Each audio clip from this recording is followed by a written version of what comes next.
Hello guys, this is Cesar Creates and welcome back to my channel. In today's episode we are adding Chinese pangolins to our zoo.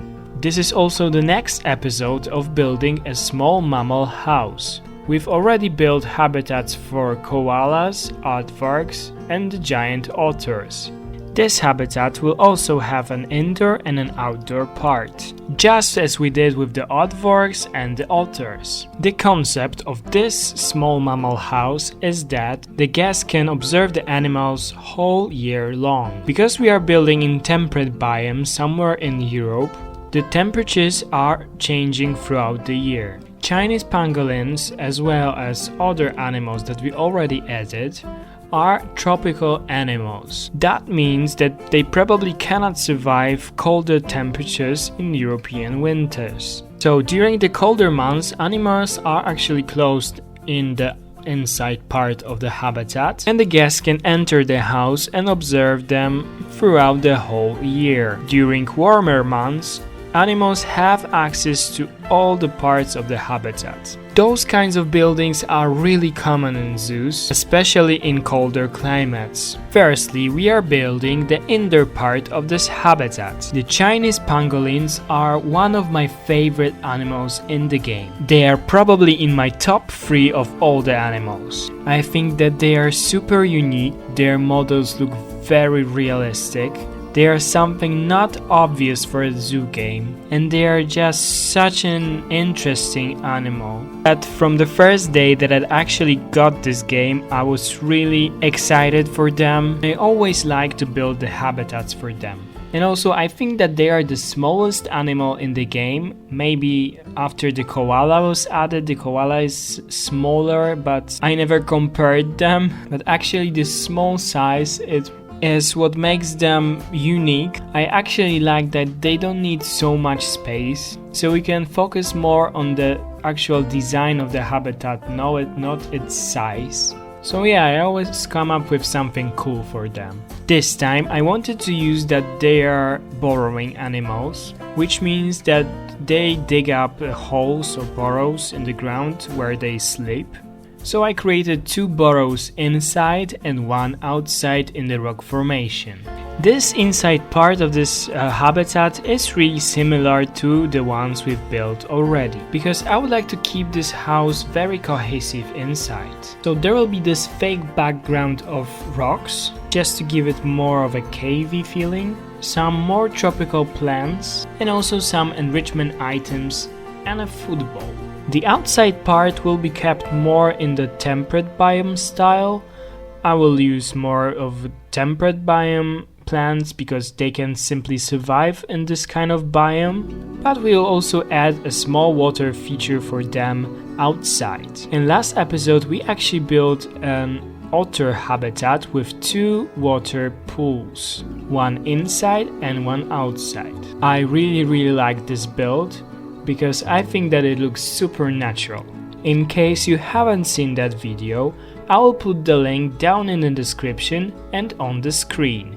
I also used the new aquatic fake rocks for the viewing panel, just as we did last time. I love how those viewing panels have turned out. I think that it is something you will see very often in zoos, and it really works. This is actually the 4th habitat that I am building in a small mammal house. As I said in the first video when we started building it, there will be 5 habitats inside. I also told you guys what animals will be adding to this house. And by now you probably realize that the next animal that will be adding to this house is the red panda. So if you want to see me building the red panda habitat, definitely stay tuned till the next video. It will probably be live next week. If you don't want to miss it, please subscribe to my channel and click the bell to be notified every time I upload a new video. As I also said some episodes ago, after finishing this house, we'll add 2 or 3 more habitats and then I will do a tour for you guys of the whole zoo. I mean, this zoo is definitely not finished, but I will give you a tour of the things that we've built so far. So also stay tuned for that if you want to see the guest perspective of our zoo. In a second, I will start adding plants and those new fake trees that we got with an aquatic park. Also, I added this dead tree with a lot of branches. I added this dead tree and those fake trees because the pangolins are actually climbing animals. They climb really well. When they feel in danger, they often escape by climbing trees. They also climb trees to find insects. I am a bit disappointed that they actually cannot climb in game. They actually have this tail that acts like an additional hand. They can grab the branches with this tail or even hang on it from the tree. So I wanted to use it and give them some enrichment by adding those trees, and later on I will also add some climbing frames and branches so that whenever they feel like, they can climb on something. I think that it makes them even more interesting animals because they actually live under the ground in the burrows, on the ground and above the ground in the trees. They are also very good swimmers, but I thought that adding a swimming pool in there would be actually a bit too much. Because they are digging animals, I added those protections for the plants, I mean the bigger plants in there, so their roots are protected from the pangolin's claws. In the end, even though this part of the habitat is inside the house, so it's basically artificial, it feels very natural. I think that the animals would really enjoy it because it meets their needs of climbing, of digging. There are a lot of spots where they can hide if they don't want to be seen by the guests, and it is very lush and green. And now, I think that it is time for our fun facts. So as you guys probably know by now, in every video I try to give you some fun facts about the animal that we are currently adding to the game. So today's fun facts are about Chinese pangolins. The name pangolin actually comes from Malay language and means roller. The pangolins actually roll in self-defense. They cover their head and their belly and roll up completely in a ball. They also expose their sharp scales by doing this, so that it is harder for the predator to attack them. In some regions they are called scaly anteaters because they eat mainly ants and they have scales. There are actually 8 species of pangolin on the world. 4 of them live in Africa and 4 of them live in Asia. The Chinese pangolin is obviously one of the species from Asia. Chinese pangolins are nocturnal animals, which means they are most active at night. They are able to close their ears and nostrils while eating to protect themselves against biting of insects such as ants and termites. They actually walk on their knuckles with their claws being folded, so they have very strange footprints. They also have no teeth, so their stomach is designed to greet up the food they eat with the help of small stones and sand that they also consume. The scales of Chinese pangolin are about 20% of their body weight. Small pangolins, I mean the pangolin pups, actually hold on and ride on their mother's tail for up to their first 3 months of living. Thanks to that, mother can protect the children and always have them near. And now I would like to give you some unfortunate facts about the pangolin. This is also why I am so happy that they are added to the game. All 8 of the pangolin species are actually endangered species. And they are endangered not because of the climate warming or other environmental factors. They are endangered because people simply kill them. In China and Vietnam, pangolins are highly prized for their meat and their unique scales. The scales are actually used in Chinese traditional medicine.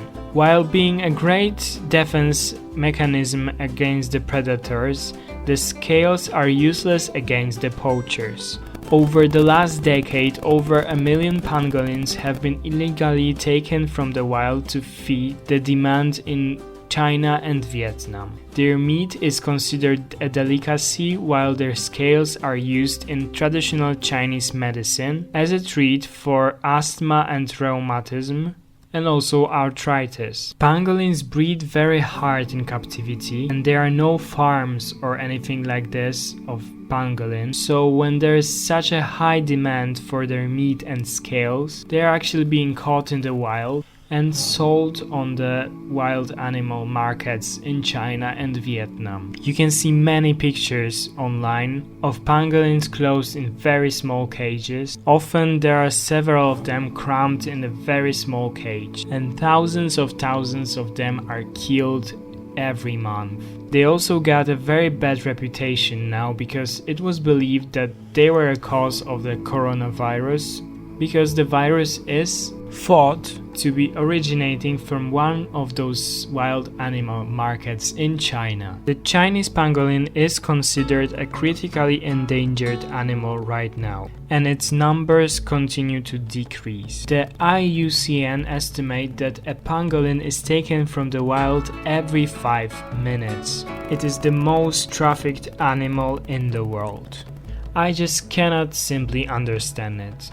I mean, we have so many good medicines right now. There is no need to use a traditional medicine by any means, especially when it means killing up innocent animals. Also, how can you look in the mirror after keeping those animals in such a terrible conditions and looking at them suffering of those animal markets?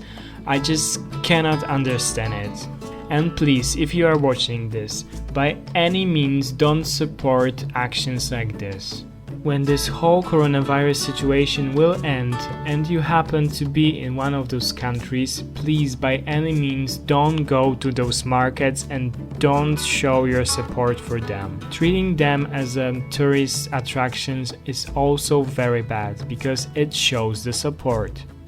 Please don't ever buy anything that is considered a Chinese traditional medicine. It is harmful to not only pangolins but also rhinos and tigers and many other species. We live in modern times when we have access to so many medicines that are probably so much better and more effective than a traditional medicine.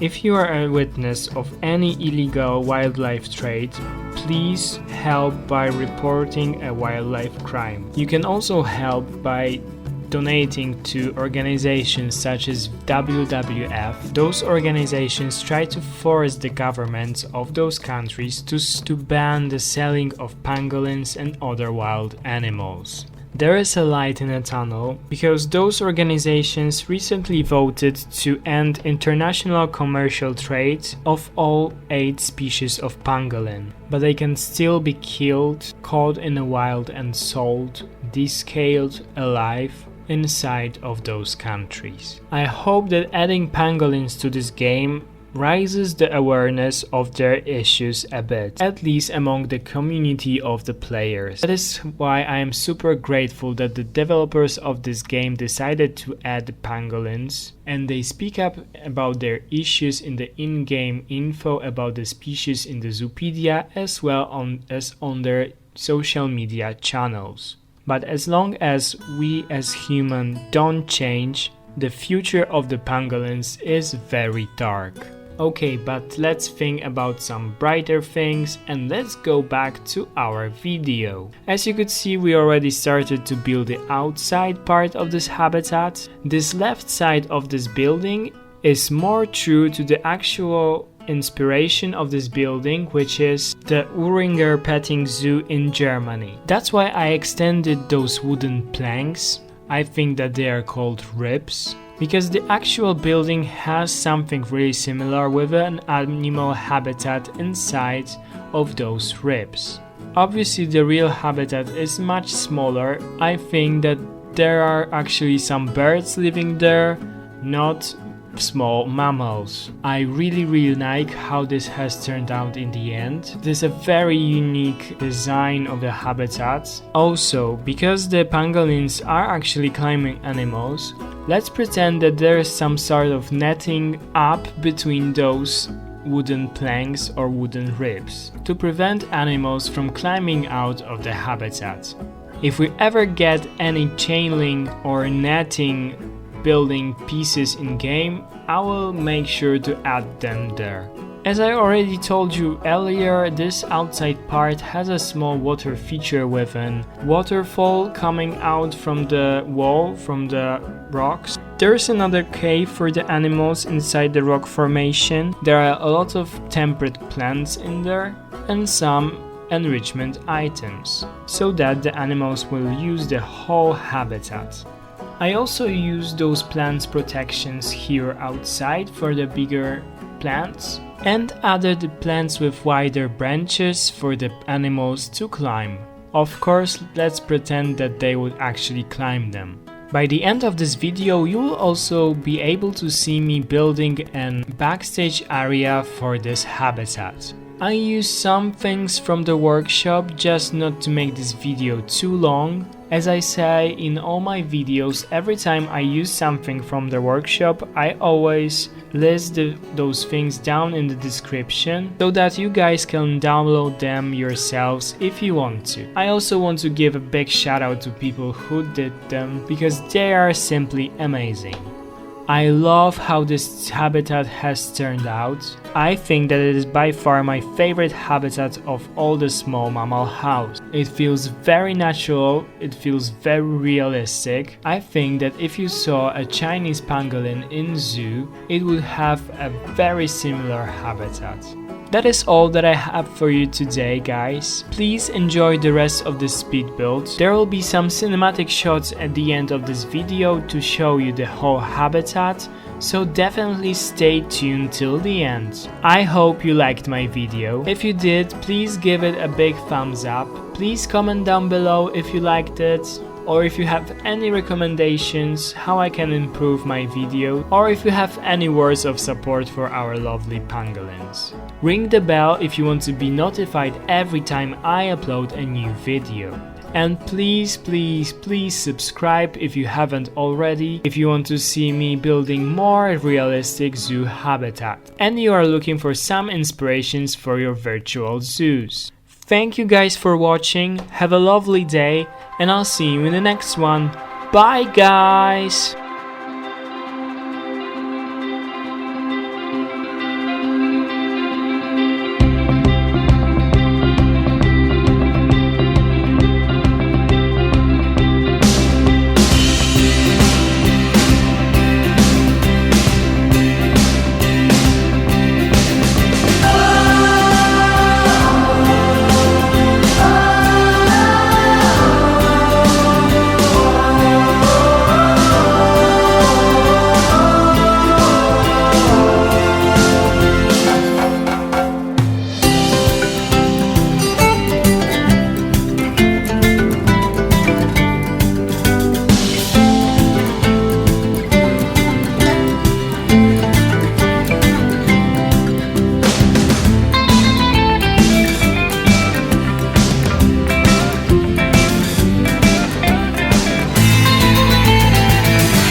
Silapa, silapha thina sizowakha.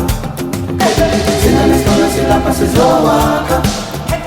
Nesibona silapha thina sizowakha. Nesibona silapha thina sizowakha.